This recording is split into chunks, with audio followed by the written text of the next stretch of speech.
Partner, death of the partner जो है, ज़रूरी नहीं है कि डेथ ऑफ द पार्टनर तभी हो जब आपकी बुक्स ऑफ अकाउंट्स क्लोज हो, बिकॉज डेथ इज अनसर्टेन। तो change in profit sharing ratio की तरह, एडमिशन की तरह, रिटायरमेंट की तरह डेथ भी जो होती है, अगर किसी पार्टनर की डेथ होती है तो फर्म जो है इट मीन उसका एंड होगी। Accounting process on the death of the partner जो है ये बिल्कुल सेम है जैसे रिटायरमेंट का है, लेकिन डिफरेंस क्या है, जो रिटायरमेंट ऑफ पार्टनर होती है वो वॉलंटरली इन नेचर है, वो प्लान्ड हो सकती है, लेकिन डेथ जो है वो प्लान्ड नहीं होती, दैट इज टोटली अनसर्टेन। हमने जो पेमेंट देनी होती है रिटायरिंग पार्टनर को रिटायरमेंट के केस में वो देते हैं, उसके लोन अकाउंट में ट्रांसफ़र करते हैं, लेकिन जिस पार्टनर की डेथ हो जाती है उसको बोलते हैं डिजीज पार्टनर। और डिजीज पार्टनर खुद तो कोई वो चीज़ ले नहीं सकता, जो उनके आगे लीगल हायर्स होते हैं, लीगल हायर मीन जो उनका आगे नेक्स्ट वारिस हैं, वो हम लोग उनको they are entitled to receive the amount. तो सबसे पहले जब डेथ ऑफ द पार्टनर होता है, सबसे पहले हम प्रॉफिट शेयरिंग रेशो में जो चेंज आया है उसको डिटरमिन करते हैं, फिर गुडविल की वैल्यूएशन करते हैं, फिर हम revaluation of assets and liabilities करते हैं, फिर हम रिजर्व, अकामुलेटेड प्रॉफिट्स और लॉसेस की एडजस्टमेंट करते हैं, फिर हम देखते हैं कि डिजीज पार्टनर का शेयर ऑफ प्रॉफिट कितना होगा till the date of death, और एंड में हम निकालते हैं कि डिजीज पार्टनर की अमाउंट कितनी। अब देखो change in profit sharing ratio कैसे होता है। नया शेयर क्या होगा, मान लो जितना उनका एग्जिस्टिंग शेयर था वो शेयर था, उसमें वो शेयर प्लस कर देंगे जो उन्होंने डिजीज पार्टनर का लिया। For example X, Y and Z, these are the three partner, ratio थी 5:3:2।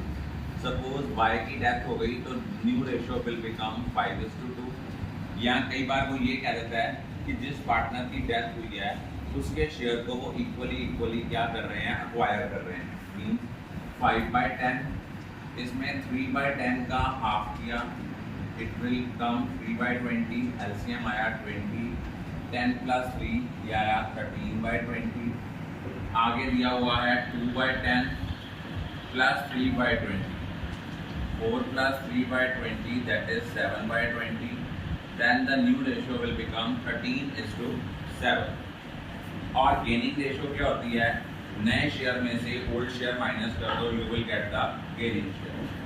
अब अकाउंटिंग ट्रीटमेंट ऑफ गुडविल क्या होती है in case of retirement of a partner. एक चीज़ याद रखना, नॉर्मली जो एंट्री होती है वो क्या होती है कि जो पार्टनर गेन कर रहे हैं उनसे हमने पैसे लेने हैं, और जिस पार्टनर की डेथ हो रही है उसको पैसे देने हैं।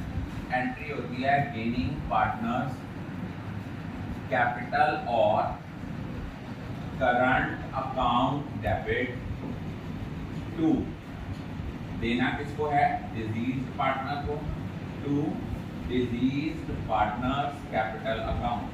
अब दोबारा सुनो, मैंने क्यों कहा कि गेनिंग पार्टनर को डेबिट करना है, क्योंकि जिनको गेन हो रहा है उनसे हमने पैसे लेने हैं, और जिनसे भी पैसे लेने होते हैं उनको हम क्या करते हैं, debit, because that becomes our asset, ठीक है। और जिसको पैसे देने हैं दैट बिकम्स आवर लायबिलिटी, इसलिए हमने डिजीज पार्टनर की कैपिटल को क्या करना है, क्रेडिट करना है। और गेनिंग पार्टनर्स को किस रेशो में गुडविल वो जो है उसका बर्डन बेयर करेंगे, गेनिंग रेशो। अब इसके अकॉर्डिंगली पेपर में 1 मार्क क्वेश्चन भी आ जाता है। 1 मार्क क्वेश्चन क्या आता है, 1 मार्क क्वेश्चन यूजुअली पेपर में आएगा कि हमें पिछले 2-3 सालों का प्रॉफिट दिया होता है, वो कहते हैं goodwill is calculated on the basis of 2 year purchase of average profit of the last 3 year. पहले 3 सालों की एवरेज निकाली, उसका 2 टाइम्स किया, टोटल फॉर्म की गुडविल आई, फिर उसमें से निकाला कि डिजीज पार्टनर का शेयर कितना है, फिर आप लोगों ने उसको डिजीज पार्टनर का जितना शेयर आएगा उनको गेनिंग रेशो में डिस्ट्रीब्यूट करना है। गेनिंग पार्टनर उतना बर्डन बेयर करेंगे गुडविल का और देंगे किसको, डिजीज पार्टनर।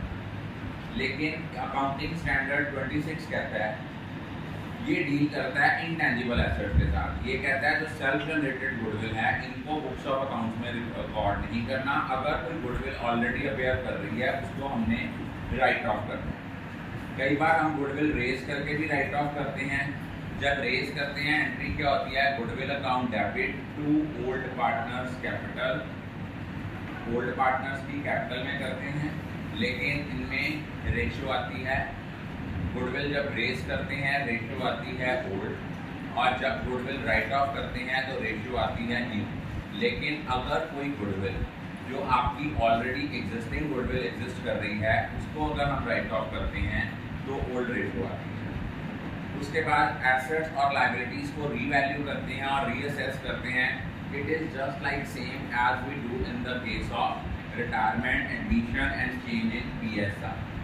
अब मेनली प्रॉब्लम कहाँ पे आती है, मेनली प्रॉब्लम आपकी आती है कि आप लोगों ने डिजीज पार्टनर का प्रॉफिट का और लॉस का शेयर निकाला। अगर तो कुछ ना कहा जाए तो डिजीज पार्टनर का अगर जो प्रॉफिट का शेयर होता है उसकी एंट्री होती है profit and loss suspense account debit to disease partners capital account. अब आपके माइंड में क्वेश्चन आएगा, sir why we use the term suspense account not the profit and loss?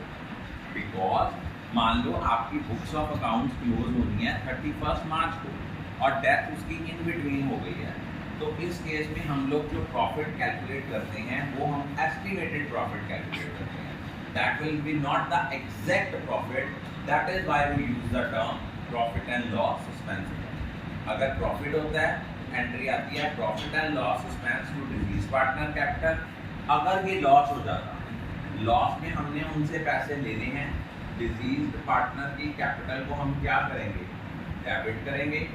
Disease partner capital account debit to profit and loss suspense account. Profit and loss suspense को credit करना है in case of loss और profit and loss suspense को debit करना है in case of profit. लेकिन अगर एक चीज याद रखना, अगर तो profit sharing ratio continuing partners की सेम रहती है फिर तो हम ये मेथड लगाते हैं। लेकिन अगर प्रॉफिट शेयरिंग रेशियो चेंज हो जाती है, प्रॉफिट शेयरिंग रेशियो चेंज हो जाती है, उस केस में हम एंट्री क्या करते हैं, gaining partners capital account debit to disease partners capital account. अगर आपकी प्रॉफिट शेयरिंग रेशियो चेंज हो रही है तो आपने एंट्री रखनी है deceased partners capital account, deceased partners capital account debit. हमने क्या करना है, इन केस ऑफ प्रॉफिट हमारी एंट्री होनी है गेनिंग पार्टनर्स कैपिटल और current account debit to disease partners capital account. But in case of loss entry क्या हो जानी है, deceased partners capital account debit to gaining partners capital और current account. दोबारा सुनो, अगर प्रॉफिट शेयरिंग रेशियो चेंज नहीं होती फिर तो प्रॉफिट की एंट्री होती है profit and loss suspense to disease partners capital account, और लॉस के केस में एंट्री होती है deceased partners capital account debit to profit and loss suspense account. लेकिन अगर प्रॉफिट शेयरिंग रेशियो चेंज हो जाती है तो हम प्रॉफिट को कैसे डिस्ट्रीब्यूट करते हैं, उसका बर्डन कौन बेयर करता है, गेनिंग पार्टनर। एंट्री होगी gaining partners capital account debit to disease partners capital account, और in case of loss the entry will be reverse, disease partners capital account debit to gaining partner capital account. अब goodwill profit को estimate करने के दो basis होते हैं, एक होता है टाइम बेसिस, एक होता है टर्नओवर बेसिस। टाइम बेसिस क्या होता है कि मान लो वो कहता है कि जितना प्रॉफिट पिछले साल कमाया था, हम मान के चलते हैं हम पिछले उतना प्रॉफिट ही इस साल कमाएंगे। सपोज आपका पिछले साल का प्रॉफिट था 10,000, लेकिन अब उसकी डेथ हो रही है 1 अगस्त को, तो यहाँ पे हमें प्रोपोर्शनेटली निकालना पड़ेगा, टाइम का प्रोपोर्शनेट निकालना पड़ेगा।